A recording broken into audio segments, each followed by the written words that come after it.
Big boss season 7 విజేత పల్లవి Prashanth arrest అయ్యాడు. Big boss title win అయిన తర్వాత ప్రశాంత్ బయటకు వచ్చిన సమయంలో జరిగిన గొడవ కేసులో జూబ్లీహిల్స్ పోలీసులు అతన్ని అరెస్ట్ చేశారు. 2 రోజులు అజ్ఞాతంలోకి వెళ్లిపోయాడని మీడియాలో కథనాలు రావడంతో బయటకు వచ్చి మాట్లాడిన గంటలోపే అతన్ని జూబ్లీహిల్స్ పోలీసులు అదుపులోకి తీసుకున్నారు.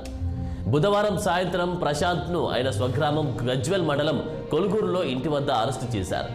ప్రశాంత్తో పాటు అతని సోదరుడు మహావీరన్ను సైతం అదుపులోకి తీసుకున్నారు. వెంటనే హైదరాబాద్ తీసుకొచ్చి మెజిస్ట్రేట్ ముందు హాజరుపరిచారు. విచారణ చేపట్టిన కోర్టు పల్లవి ప్రశాంత్తో పాటు అతని వాహనాలు నడిపిన డ్రైవర్లకు సైతం 14 రోజుల రిమాండ్ విధించింది కోర్టు. అయితే పల్లవి ప్రశాంత్ విషయంలో ఏం జరుగుతుంది? ప్రశాంత్ను పోలీసులు ఎందుకు అరెస్టు చేశారు? అతని అరెస్టులో పోలీసులు అత్యుత్సాహం చూపిస్తున్నారా? Watch the story.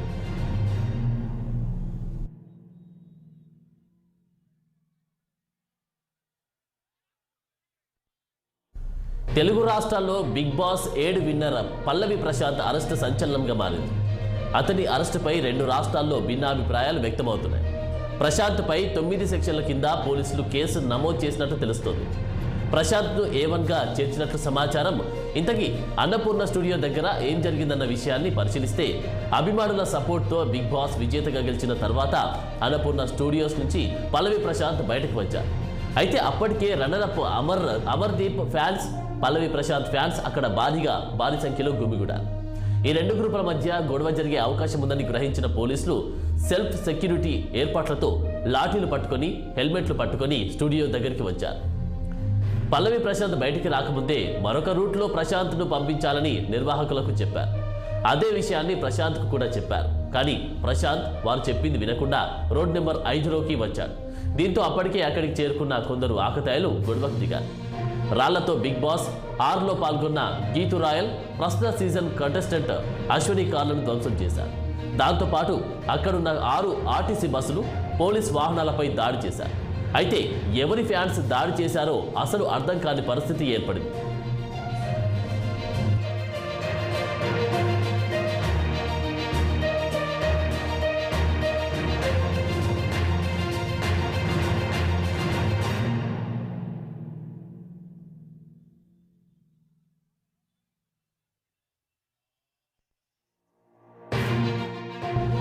ఈ గొడవ జరుగుతుండగానే పల్లవి ప్రశాంత్ తన కారులో అక్కడి నుంచి బయలుదేరాడు. కారుపై నిల్చొని అభివాదం చేస్తూ కొంత విపరీత ఆనందాన్ని వ్యక్తపరిచాడు ప్రశాంత్. దీనికి సంబంధించిన వీడియోలు సోషల్ మీడియాలో అప్పటికప్పుడు వైరల్గా మారాయి. ఆర్టీసీ బస్సులపై జరిగిన దాడి దృశ్యాలు కూడా సోషల్ మీడియాలో చక్కర్లు కొట్టాయి. కొన్ని టీవీ ఛానళ్లు వాటిని ప్రసారం చేశాయి. వాటిని చూసిన ఆర్టీసీ ఎండీ సత్యనార్ విధ్వంసకారులపై కేసులు పెట్టాలని అధికారులను ఆదేశించారు. ఈ ఘటనపై కేసు నమోదు చేసిన జూబ్లీహిల్స్ పోలీసులు రంగంలోకి దిగారు. ఈలోపే గెలిచిన ఆనందంతో ఇంటికి వెళ్లిన ప్రశాంత్ పోలీస్ కేసులకు భయపడి అజ్ఞాతంలోకి వెళ్లాడన్న ప్రచారం మీడియాలో జరిగింది. కొన్ని పత్రికలు కూడా పల్లవి ప్రశాంత్ కనిపించడం లేదని వార్తలు రాశాయి. మరికొన్ని బడా టీవీ ఛానళ్లు, యూట్యూబ్ ఛానళ్లు స్టోరీలు కూడా చేశాయి. దీంతో నిజంగానే ప్రశాంత్ పరారీలో ఉన్నాడని అంతా నమ్మారు. కానీ సడన్ గా ప్రశాంత్ బుధవారం సాయంత్రం మీడియా ముందుకు వచ్చాడు. తాను ఎక్కడికి వెళ్ళలేదని, ఇంట్లో చెప్పకుండా పొలం దగ్గరకు పోవడం వల్ల మా వాళ్ళు కంగారు పడ్డారని తెలిపాడు. కొన్ని ఛానళ్ల వారికి ఇంటర్వ్యూ ఇవ్వనందుకే తాను పరారులో ఉన్నట్లు ప్రచారం చేశారని చెప్పుకొచ్చారు. ఆదివారం రోజు జరిగిన దానికి బాధపడుతున్నాను అని చెప్పాడు ప్రశాంత్.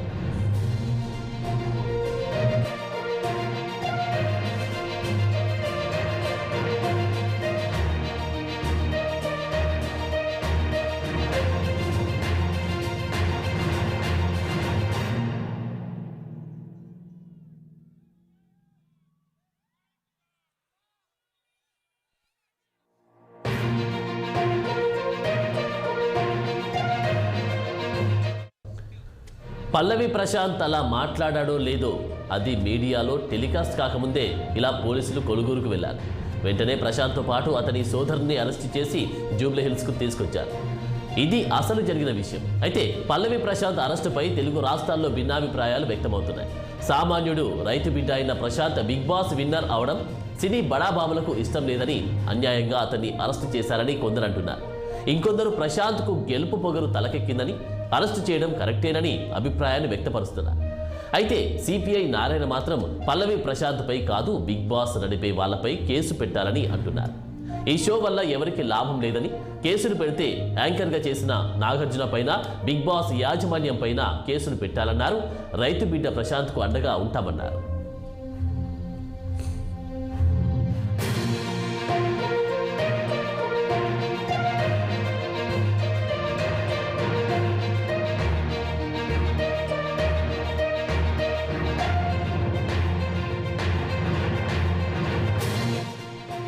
సిపిఐ నారాయణే కాకుండా ఇంకా చాలా మంది సెలబ్రిటీలు పల్లవి ప్రశాంత్కు సపోర్ట్ చేస్తూ వీడియోలు రిలీజ్ చేశారు. ప్రశాంత్ది ఏం తప్పులేదని, ఫ్యాన్స్ వల్లే ఇదంతా జరిగిందని మాట్లాడుతున్నారు. మరోవైపు ప్రశాంత్ను తిడుతూ కొంతమంది వీడియోలు చేశారు. ప్రశాంత్ బతుకును ఎత్తిచూపుతూ అపహాస్యంగా ఓ మహిళ మాట్లాడిన వీడియో వైరల్ అయింది. మరికొంతమంది పల్లవి ప్రశాంత్ ప్రస్తావన గెలిచే వరకు ఒక విధంగా, గెలిచిన తర్వాత మరొక విధంగా ఉందని విమర్శిస్తున్నారు. గెలిచిన తర్వాత బయటకు వచ్చిన ప్రశాంత్ కారుపై నిల్చొని ప్రవర్తించిన తీరు జుగుప్సాకరంగా ఉందని తిడుతున్నారు. వాస్తవానికి గెలిచిన తర్వాత ఎవరికైనా కొంచెం గర్వం ఉంటుంది. ఆ సమయంలో ప్రశాంత్కు కొంచెం ఎక్కువైందని అంతా అంటున్నారు. సామాన్యుడిగా వెళ్ళి బిగ్ బాస్ కప్ గెలుచుకు రావడం అంత ఆషామాషి కాదని, ప్రశాంత్ అలా ప్రవర్తించడం తప్పు కాదని మరికొంతమంది వాదిస్తున్నారు.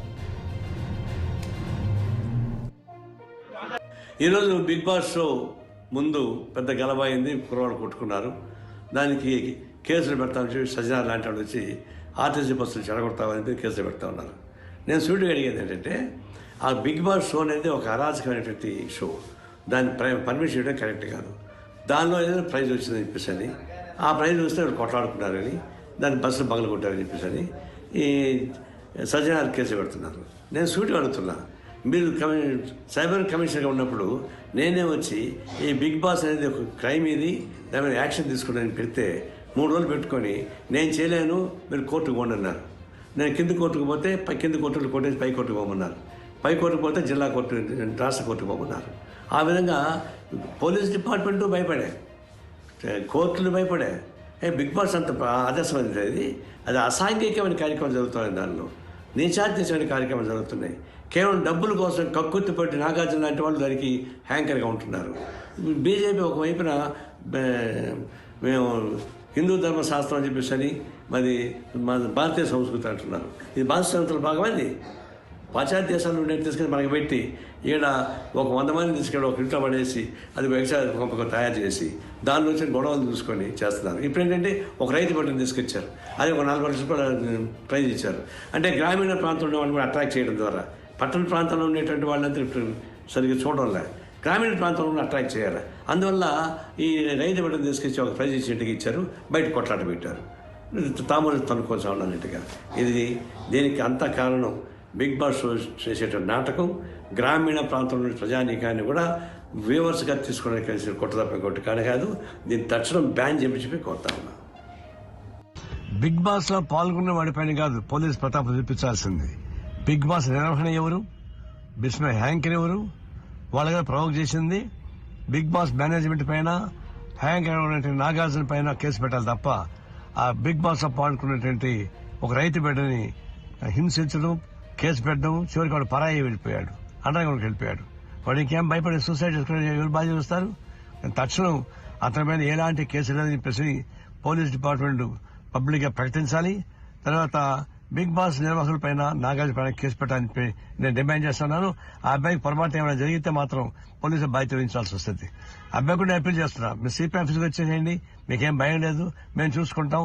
అవి నిన్ను అరెస్ట్ చేయడానికి ముందుకు రారు, మేము హామీ ఉంటామని చెప్పేసి ఆ రైతు బిడ్డకు కూడా పిలిపిస్తున్నా.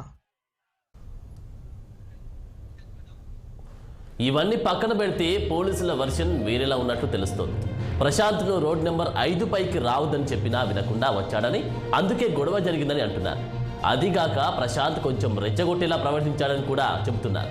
అయితే తాను ఎవరిని రెచ్చగొట్టలేదని, అలాంటి మాటలు మాట్లాడలేదని ప్రశాంత్ అంటున్నారు.